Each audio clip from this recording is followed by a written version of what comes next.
Hi everybody, Adam here again with some new vocabulary for you. This week I'm going to look at some expressions that use multiple prepositions. And again, one of the reasons prepositions in English are so hard to learn is because they're not always used in their basic functions.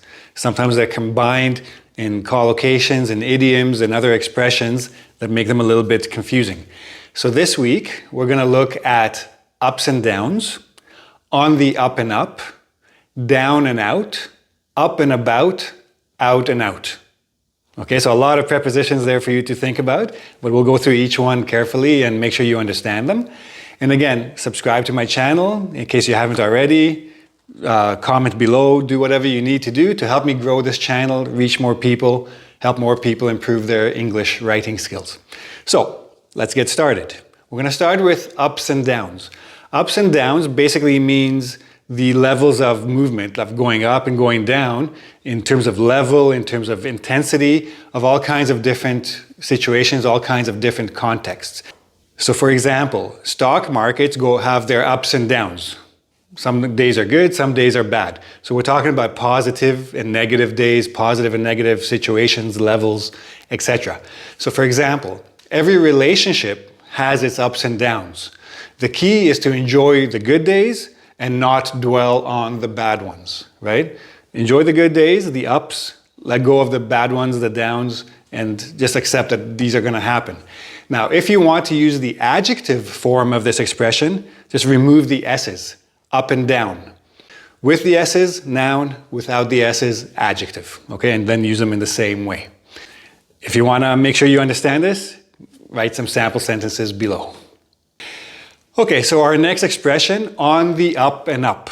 On the up and up is a little bit slang, but we use it in a variety of contexts and it's actually quite commonly used, so you can use it in your writing as well. On the up and up means something that is legitimate or honest or trustworthy. You can believe it, you can trust it and as a source of information, or you can say it about a person, you can say it about all kinds of things. So for example, these days, many people aren't really sure which news outlets are on the up and up and which are simply propaganda tools for the political parties. So if they don't know which news sources to trust, they don't know who's telling them the truth and who's not, and they don't know how to vote. So political parties need to be on the up and up, people need to be on the up and up, companies need to be on the up and up, etc. They have to be trustworthy, legitimate, okay? Try using this sentence, this expression below. Okay, so today's expression is a little bit interesting. Down and out. Down hyphen and hyphen out. A couple of meanings to this, but they're related. If you are defeated, basically you're in a competition and you're losing and you're down and out, means you have no chance of winning. We also use this expression to describe a certain class or a certain category of people, I should say. These are often like the homeless people or people without money and without hope that have given up on themselves or society has given up on them. We call these people down and out, right? This is still an adjective, but we can use it to describe these types of people. And before we're done, I'll give you one other expression that's related. So for example, despite a heroic effort, the boxer's trainers realized their man was finally down and out when he could no longer lift his right arm. So he was fighting a good fight, but then he couldn't lift his right arm anymore. He was down and out. He had no chance of winning, right? That's what this expression means.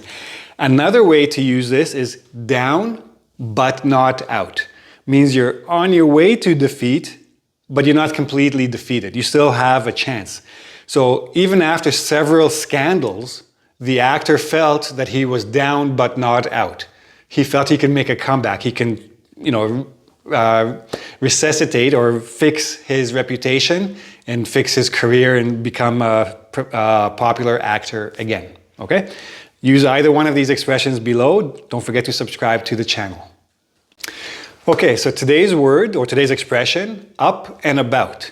So when someone is up and about, it means that they were lying down for quite some time. Generally, they were sick or they were in a hospital, they couldn't really get up.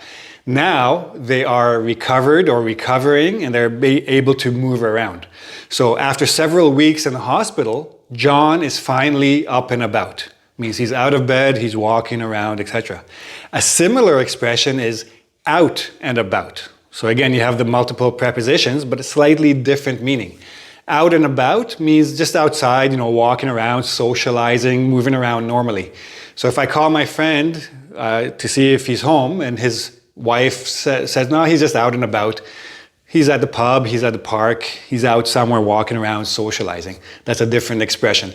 Try to use both of them below in the comment section.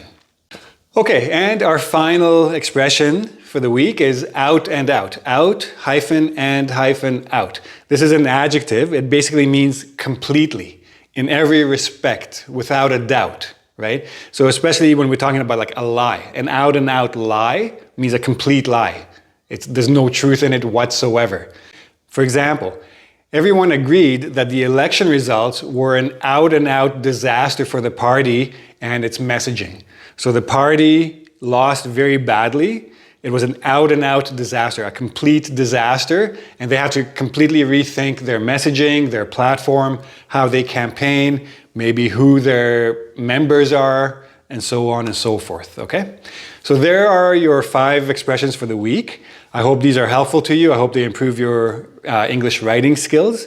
Try to use them in the comments below. If you haven't already done so, please subscribe to my channel, help me grow the channel, reach more people, help more people improve their English skills. And come back next week, I'll have some new expressions for you then, okay? Bye-bye.